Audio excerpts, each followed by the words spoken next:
Do you know how to protect your bones? As we get older, our bones can become weaker or less dense. When this happens, people sometimes develop a medical condition called osteoporosis. Osteoporosis can be very painful.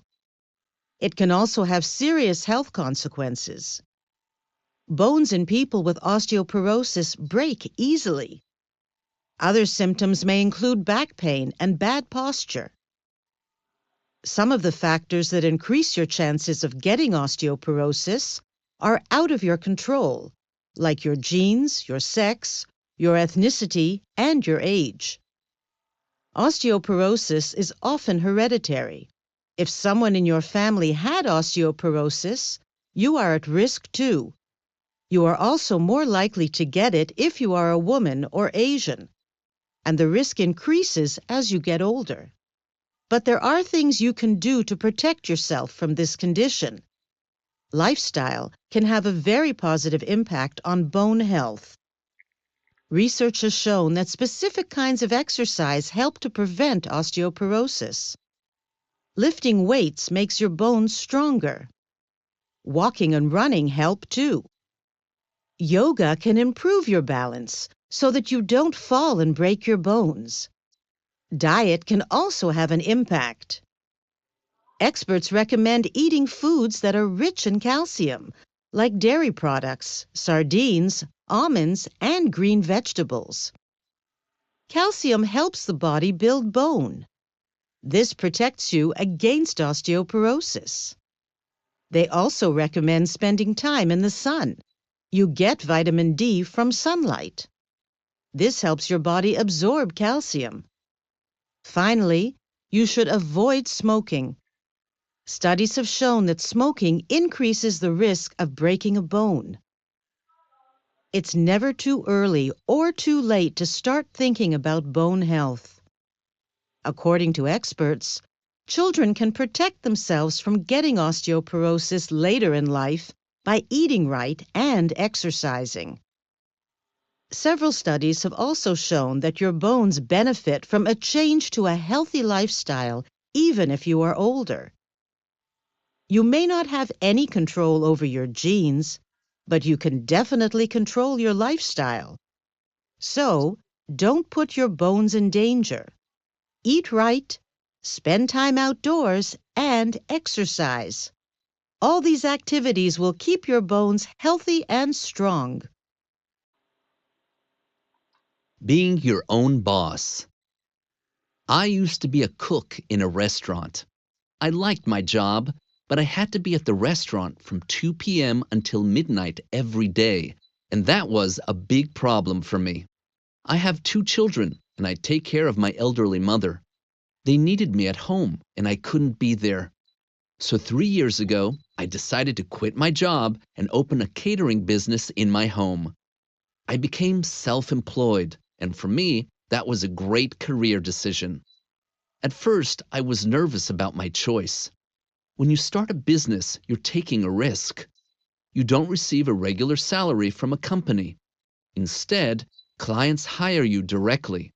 You are your own boss, and you're responsible for the success of the business.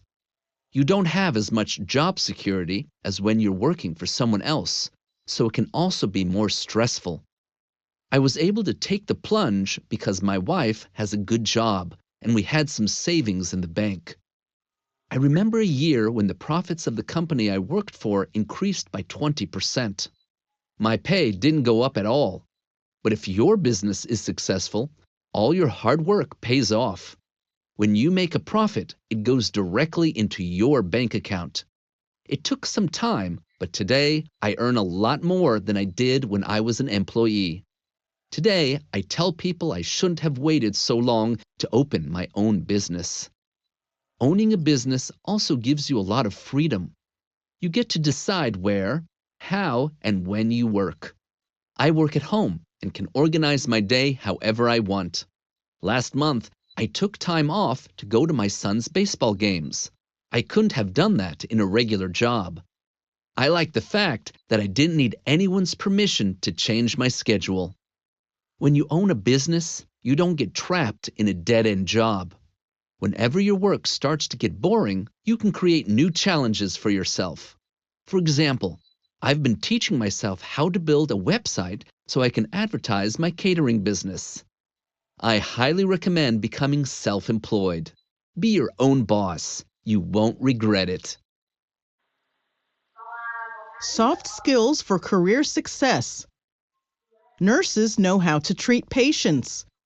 Auto mechanics know how to diagnose problems with cars. Job-related skills like these are called hard skills. Employers look for them when they hire people. But in today's job market, hard skills alone are not enough. Soft skills, the personal qualities that help you succeed in the workplace, play a role too.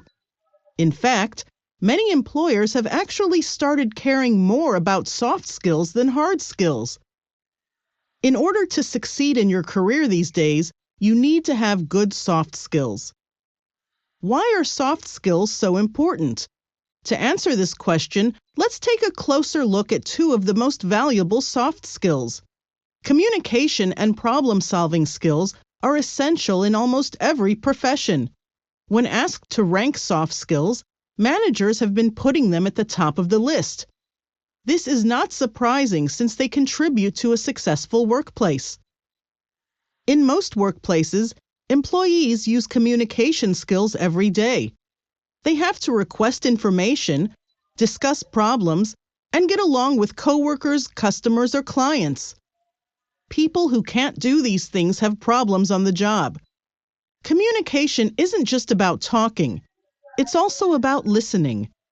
Employers are looking for workers who can listen carefully and ask relevant questions if there's something they don't understand.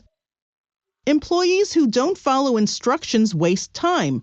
They have to do everything twice when they could have just paid attention the first time, says Ramona Ortega, manager of a cleaning service. Soft skills such as being able to troubleshoot problems are vital in today's workplaces. In any job, unexpected things happen. There are challenging problems to solve.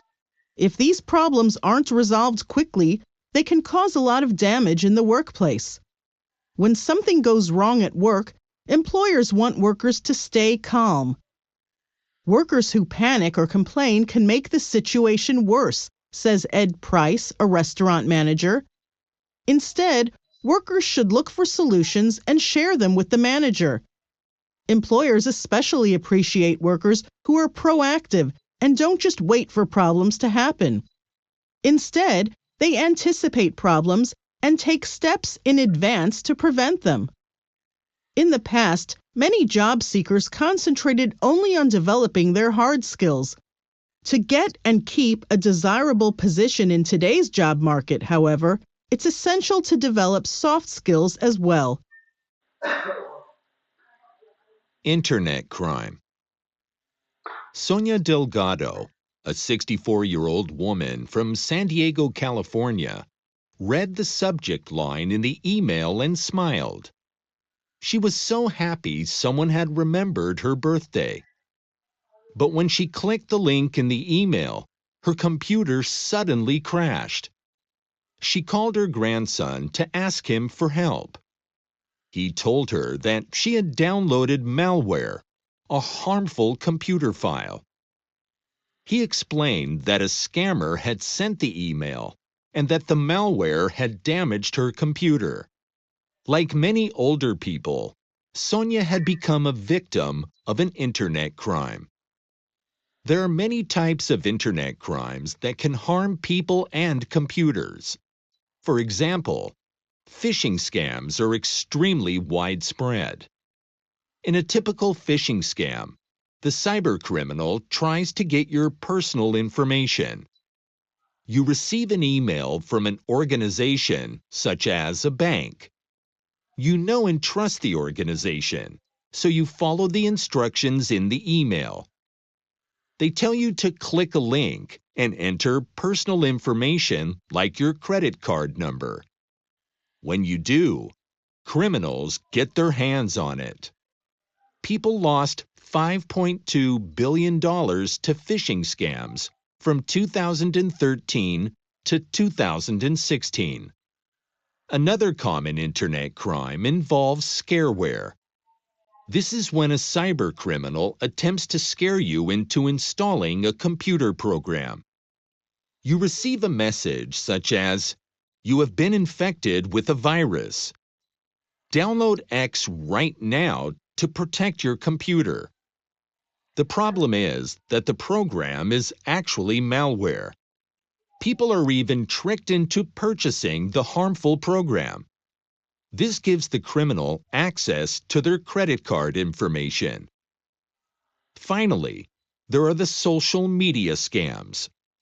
Scammers may take over a real person's profile on a social media site and send messages to the person's friends. They ask for loans or ask the friends to click links.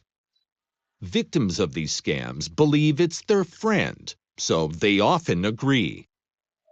So, how do you protect yourself from internet crimes? First, never click links in emails if you don't know the sender. Instead, delete the emails. Second, never give money or personal information to an organization that contacts you directly. Instead, call or visit the organization's website yourself. Third, never install anything without first checking that it's safe. Finally, if a friend messages you on social media with a suspicious request, contact them outside of social media to verify it. Cyber criminals are constantly finding new ways to try to trick us. But if you're careful, they won't succeed. How a Community College Can Save You Money by Jason Kim. A bachelor's degree from a four-year college can help you get a good job. But college is not cheap. Tuition can be as high as $50,000 a year. Many students have to take out student loans that leave them in debt. According to some sources, the average debt of college graduates in 2019 was over $33,000. That's a lot of money. But there is a good low-cost alternative to attending a four-year college: going to a community college. Tuition at community colleges is around $3,000 a year. At a community college, you don't need to study full-time, so you can work and earn money to help pay for classes. You can't earn a bachelor's degree at most community colleges, but there are transfer programs. In a transfer program, you start studying at a community college. After 2 years, you transfer to a four-year college to complete your bachelor's degree. This saves you a lot of money. There's no doubt that this is a more affordable way to get an education. Should you buy or rent? For many people, part of achieving the American dream is owning a home.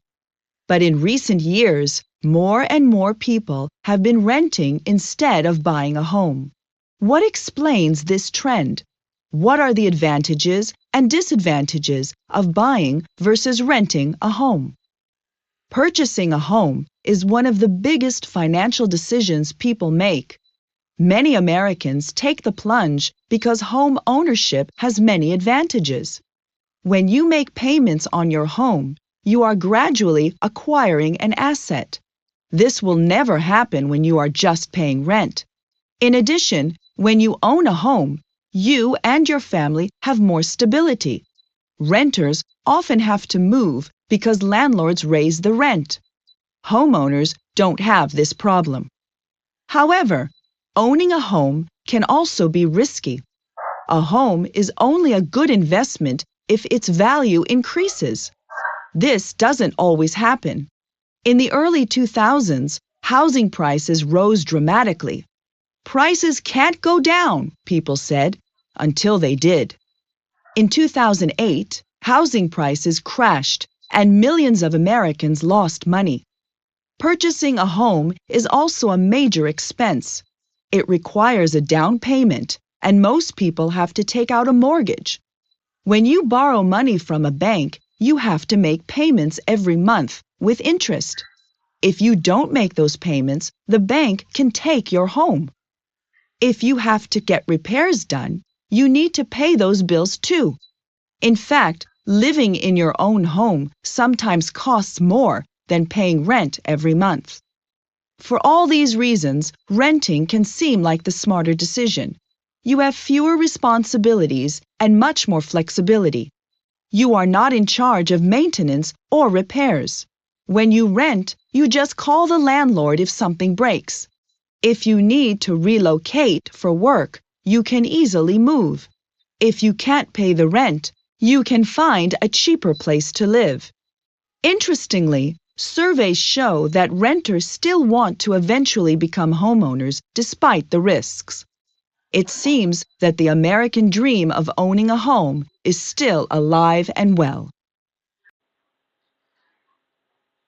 Applying for a mortgage. Your air conditioner broke and your landlord is refusing to fix it. What's more, he's raised your rent again. You'd love to stop renting and buy your own home. You've even saved up some money for a down payment. But purchasing a home is a big expense. Like most people, you'll need to apply for a mortgage before you can become a homeowner. The application process may seem complex, but we have some helpful tips for you. Your first step is to examine your budget and calculate whether you can afford to make monthly mortgage payments. If you've decided the time is right to take out a mortgage, ask yourself these questions. How much money do I make every month? How much money do I spend every month? If you earn more money than you spend, you can use that money to make payments on a mortgage. On the other hand, if you spend more money than you earn, you should probably think twice before taking on such a serious financial burden. Remember, if you fall behind on your mortgage payments, the bank may foreclose on your home. That means you'll lose both the home and all the money you put into it. So make sure you're financially stable enough to handle the monthly payments. The second step is to prepare your documents. You can't just walk into a bank and get a mortgage. To get your application approved, you must show that you'll be able to make the mortgage payments. They'll want to see a credit report, which is a summary of your credit history.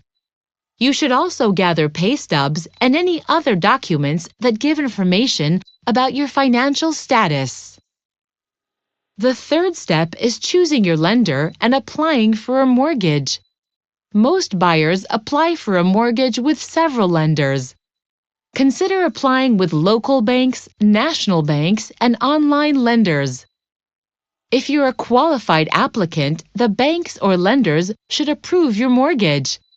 Then you can compare the interest rates, monthly payments, and other terms and conditions of each offer. If you need more help finding the right mortgage for you, you can speak with a mortgage broker. After your mortgage is approved for the home you want, you can finally take the plunge and achieve your dream of becoming a homeowner. Good luck! The benefits of volunteering. It's hard to find time to volunteer, isn't it? But even though we all lead busy lives, we should try to make volunteering a priority. Volunteering provides several benefits. When you volunteer, you help others, but you help yourself even more. First of all, volunteering can help you to make connections in your community. Abdul Muhammad emigrated from Somalia to Minnesota 10 years ago. He quickly learned English and found a good job. However, it was difficult to meet new people, and he felt lonely. So he began to volunteer. He became a family mentor for new immigrants from Somalia. He helps them understand American society and culture. I have so many friends now, he says. He takes pride in helping other immigrants adjust to life in the United States. Volunteering can also be beneficial to both your physical and mental health. Ariana Ramirez was diagnosed with diabetes. This made her anxious and depressed. Her doctor gave her a warning. If she didn't get more exercise, her health would get worse. A friend recommended that she volunteer at an animal shelter, and it has changed her life. I get a lot of exercise playing with the dogs. They also help me to forget my problems and feel more relaxed, she says. Another benefit of volunteering is that it can teach you valuable new job skills. Bo Leung used to be an administrative assistant. Eventually, he got sick of sitting in an office all day. I really wanted a job where I could use my hands, he says. Bo decided to volunteer for an organization called Habitat for Humanity, which builds houses for people who can't afford them. He helped build several houses and learned construction techniques and electrical skills along the way. He liked the work, so he decided to retrain and become an electrician. He's much more satisfied with his new career. He still volunteers in his free time, though, because he thinks it's important and he finds it meaningful. There are hundreds of volunteering opportunities in every community. Anyone can volunteer and contribute something. A wide variety of organizations need volunteers with different skills, so it's easy to find a volunteering opportunity that's right for you. Volunteering can give your life a sense of purpose, and by helping others, you end up helping yourself. Why We Need Libraries by Dr. Robert Cole, a librarian at Sherwood Library. Some state politicians want to cut funding for our public libraries. They claim that libraries are an unnecessary luxury. But libraries aren't just places where people can go to read and borrow books. These institutions are a valuable community resource, and they provide many important programs and services. I've seen firsthand how much people of all ages and walks of life benefit from libraries. First of all, libraries help young people succeed both academically and socially. Many libraries offer a variety of programs for young children, including story times, homework help, arts and crafts, and science classes. For teens, there are book clubs, writing workshops, and game nights. These programs motivate students to work hard in school and give them the opportunity to make friends at the same time. Most libraries offer classes and programs for adults too. These usually focus on practical skills that adults need in their everyday lives. For example, you can find computer classes for all levels. Adults can learn typing, social media skills, and how to use different types of software. From young adults to elderly people, you can find many people taking advantage of these courses.